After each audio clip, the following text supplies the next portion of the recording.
मन लगाकर सुनिए दोस्तों, हर कोई ऊंची आवाज में जवाब देना जानता है। हर कोई पलटकर बोल सकता है, हर कोई लड़ सकता है, चीख सकता है, लेकिन जो बात कोई नहीं कर पाता वो है खामोश रहना। और यही खामोशी आपकी सबसे बड़ी ताकत बन सकती है। आज इस वीडियो की शुरुआत एक ऐसे वाक्य से करना चाहता हूं जो शायद आपकी रूह को छू जाए। जिसे अपने ऊपर नियंत्रण नहीं, वो कभी शांति को महसूस नहीं कर सकता। बचपन से हमने सुना है शांत रहो, पर किसी ने यह नहीं बताया कि कैसे शांत रहें। कभी किसी ने आपको बेइज्जत कर दिया, कभी आपके काम की कदर नहीं की गई, कभी किसी ने आपके भरोसे को तोड़ दिया और आप अंदर ही अंदर जलते रहे। आपने कहा अब बर्दाश्त नहीं होगा, और वहीं से शुरुआत होती है उस बेचैनी की जो आपके जीवन को जला देती है। आप सोचते हो अब बस इस बार पलटकर जवाब दूंगा, लेकिन जैसे ही आप पलटकर जवाब देते हो, आप वो नहीं रहते जो आप थे। आप में से कुछ टूट जाता है, कुछ गिर जाता है। गौतम बुद्ध कहते थे, शांति बाहर से नहीं आती, ये अंदर से निकलती है। जब आप क्रोध में होते हैं तब आपकी बुद्धि सबसे कमजोर होती है। आप वही करते हैं जिसका पछतावा आपको बाद में होता है। अब सोचिए, जब आप शांत नहीं रह पाते तो सबसे ज्यादा नुकसान किसका होता है? सामने वाले का नहीं, आपका दिल टूटता है, आपके शब्द बिगड़ते हैं, आपके रिश्ते बिगड़ते हैं, और सबसे ज्यादा आप खुद के सामने गिर जाते हैं। मनोविज्ञान भी यही कहता है कि जब हम तनाव में होते हैं तो हमारा प्रीफ्रंटल कॉर्टेक्स यानी सोचने समझने वाला हिस्सा धीरे धीरे काम करना बंद कर देता है। हमारी प्रतिक्रिया स्वाभाविक नहीं रहती, वो बन जाती है आक्रामक।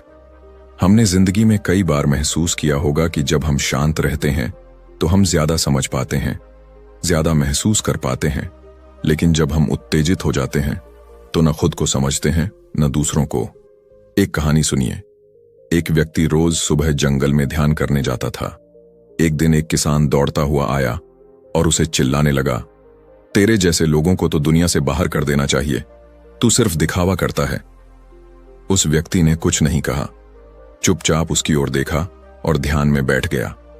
कुछ देर बाद किसान खुद ही थक कर वहां बैठ गया और पूछने लगा, तूने मेरा अपमान किया और कुछ कहा भी नहीं, क्यों?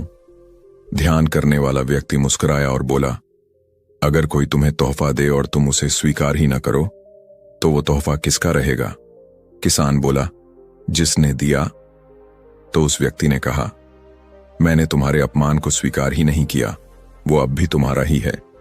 ये होता है आंतरिक शांति का सामर्थ्य। हर कोई चिल्ला सकता है, लेकिन खुद को रोक पाना, खुद को समझा पाना, खुद को संभाल पाना, यही असली ताकत है। आज के समय में शांत रहना सिर्फ एक विकल्प नहीं, ये एक आवश्यकता है। दुनिया तेज हो गई है, हर कोई जल्दी में है, हर कोई गुस्से में है, हर कोई असहज है। अगर आप भी उसी भीड़ में शामिल हो गए तो आप भी वही बन जाओगे जो सब हैं। लेकिन अगर आप रुके, शांत हुए, खुद से जुड़े, तो आप वो बन सकते हैं जो बहुत कम लोग बनते हैं। एक समझदार, संतुलित, स्थिर और सशक्त इंसान। हर परिस्थिति में शांत रहना मतलब कमजोर होना नहीं है, बल्कि ये दिखाता है कि आपकी जड़ें कितनी गहरी हैं, आपका व्यक्तित्व कितना स्थिर है, आपका आत्मबल कितना मजबूत है। रोजमर्रा की जिंदगी में कितनी बार ऐसा होता है कि हम गुस्से में जवाब दे बैठते हैं, बाद में सोचते हैं क्यों कहा। कई बार कोई कुछ कह देता है, हम झल्ला उठते हैं। कई बार कोई हमारी बुराई करता है और हम रात भर सो नहीं पाते। क्यों? क्योंकि हम अंदर से खाली हैं। हमारी शांति दूसरों के व्यवहार पर निर्भर है, लेकिन असली शांति तब आती है जब हम उस नियंत्रण को फिर से अपने पास ले आते हैं। जब कोई कुछ कहता है और आप उस पर प्रतिक्रिया नहीं देते, तो आप उसे अपनी ऊर्जा नहीं देते, बल्कि आप खुद की ऊर्जा बचाते हैं। शांत रहना कोई एक बार का अभ्यास नहीं है, ये तो हर दिन, हर पल का अभ्यास है। एक ऐसा अभ्यास जो आपको जीवन में वो शांति देगा जिसे आप सालों से खोज रहे थे। अगली बार जब कोई आपको नीचा दिखाने की कोशिश करे, बस एक पल के लिए खुद से कहिए, अगर मैं इस वक्त खुद को संभाल गया तो मैंने एक बड़ी जंग जीत ली। यही तो असली सफलता है।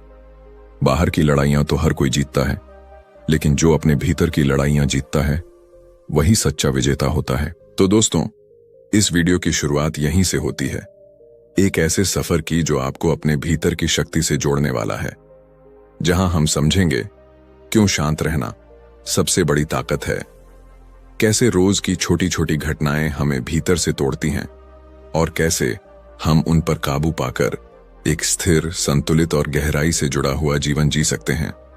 और यही तो सिर्फ शुरुआत है, क्योंकि अगले भाग में हम बात करेंगे जब दिल टूटता है तब शांत कैसे रहें। वो घड़ी जब इंसान सबसे ज्यादा कमजोर होता है और सबसे ज्यादा उबाल पर होता है, उस पर हम गहराई से चर्चा करेंगे।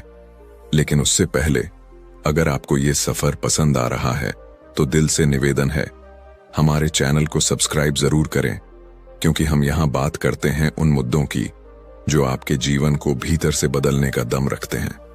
याद रखिए, शांति कोई मंजिल नहीं है, ये तो चलने का तरीका है, जिसे जिसने अपना लिया उसने जीवन को समझ लिया। हर किसी के जीवन में एक ऐसा मोड़ जरूर आता है जहां बाहर की आवाजें इतनी तेज हो जाती हैं कि अंदर की शांति दबने लगती है। लोग कहते हैं शांत रहो, लेकिन कोई ये नहीं बताता कि कैसे। कभी सोचा है, एक इंसान जो रोज हजारों बातों को सहता है, कभी रोता नहीं, कभी लड़ता नहीं, कभी पलटकर कुछ नहीं कहता, तो क्या वो कमजोर है या उसने कुछ ऐसा पा लिया है जो इस दुनिया में बहुत कम लोगों को मिलता है? भीतर की चुप, भीतर की शांति। इस वीडियो की शुरुआत उस एहसास से करते हैं जो अक्सर शब्दों में नहीं लेकिन आंखों में दिखता है। जब इंसान थक जाता है लड़ते लड़ते, सबको समझाते समझाते, और तब जाकर वो सीखता है कि शांत रहना सबसे बड़ा जवाब है। लेकिन ये शांति यूं ही नहीं आती, इसके पीछे छुपा होता है एक गहरा संघर्ष, खुद से, अपने विचारों से, अपने क्रोध से, अपने दर्द से और अपनी असहायता से। एक बार एक नौजवान बहुत गुस्से में एक संत के पास गया। बोला, मैं बहुत जल्दी नाराज हो जाता हूं, छोटी बातों पर भड़क जाता हूं, लोग मुझे परेशान कर देते हैं और मैं खुद पर नियंत्रण नहीं रख पाता। संत ने उसे मुस्कुराकर देखा और एक मिट्टी का घड़ा पकड़ाया, उसमें पानी भरवाया और कहा, इसे सिर पर रखकर 7 बार इस आश्रम की परिक्रमा करो, लेकिन एक शर्त है, घड़े से एक भी बूंद पानी गिरनी नहीं चाहिए। नौजवान ने सिर झुकाया और परिक्रमा शुरू की। आसपास लोग बातें कर रहे थे, किसी ने टोकने की कोशिश की, किसी ने रास्ता रोका, लेकिन उसकी नजर बस उस पानी पर थी। घंटा भर बाद वह लौटा, घड़ा सही सलामत, पानी की एक बूंद नहीं गिरी। संत ने पूछा, तूने किसी से कुछ कहा क्यों नहीं? वो बोला, मुझे फिक्र ही नहीं थी कि कौन क्या कह रहा है, मैं बस ध्यान दे रहा था कि पानी न गिरे। संत ने मुस्कुराकर कहा, जैसे तूने पानी पर ध्यान केंद्रित किया, वैसे ही जीवन में जब तेरा ध्यान अपने भीतर पर होगा तो तू भी शांत रह सकेगा। यही तो मनोविज्ञान भी कहता है कि जब इंसान का ध्यान बार बार बाहर की दुनिया पर, दूसरों के व्यवहार पर, बात बात पर प्रतिक्रिया देने पर होता है, तो उसका मस्तिष्क रिएक्टिव मोड में चला जाता है। उस वक्त इंसान सोचता नहीं, बस प्रतिक्रिया देता है और बाद में पछताता है। लेकिन जब इंसान अपने ध्यान को अंदर की ओर मोड़ता है, जब वह खुद से जुड़ता है, तो वह खुद को शांत रख पाता है। गौतम बुद्ध का जीवन इस बात की सबसे सशक्त मिसाल है। एक राजा का बेटा जिसने दुनिया के सारे सुख छोड़े और शांति की खोज में निकल पड़ा, लेकिन शांति उसे कहीं बाहर नहीं मिली, ना जंगल में, ना कंदरा में, बल्कि वहीं मिली जहां उसने खुद को भीतर से देखना शुरू किया। उन्होंने कहा था, दूसरों को जीतना आसान है, लेकिन खुद को जीतना सबसे कठिन। इसका मतलब क्या है? जब कोई आपको अपमानित करता है और आप चुप रह जाते हैं, तो लोग सोचते हैं डरपोक है, लेकिन हकीकत यह है, आपने उस वक्त खुद पर विजय पाली होती है। जब कोई आपको भड़काता है और आप शांत रहते हैं, तो आप कोई कमजोरी नहीं दिखा रहे, आप अपना मानसिक स्तर दिखा रहे होते हैं। हम रोज अपने जीवन में ऐसे कई पल झेलते हैं, ऑफिस में बॉस की डांट, घर में अपनों का ताना, समाज का तिरस्कार या किसी का धोखा। हर बार मन कहता है, अब जवाब दे, अब पलट कर बोल, अब चीख कर कह दे। लेकिन उसी वक्त अगर आप एक पल रुक जाते हैं, तो आप खुद को एक बड़ा नुकसान होने से बचा लेते हैं, क्योंकि गुस्सा कभी बाहर नहीं रहता, वो सबसे पहले आपको भीतर से जलाता है। मनोविज्ञान की एक रिसर्च कहती है, जब आप किसी तनावपूर्ण स्थिति में प्रतिक्रिया देते हैं तो आपका ब्रेन कोर्टिसोल तनाव हार्मोन छोड़ता है, जो आपकी सोचने की क्षमता को कम कर देता है।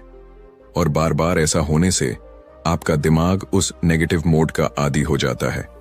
लेकिन जब आप प्रतिक्रिया देने से पहले रुकते हैं, एक लंबी सांस लेते हैं और खुद से पूछते हैं, क्या यह प्रतिक्रिया जरूरी है, तो आपका दिमाग धीरे धीरे रिस्पॉन्सिव मोड में आ जाता है, जहां आप सोच समझकर जवाब देना सीखते हैं।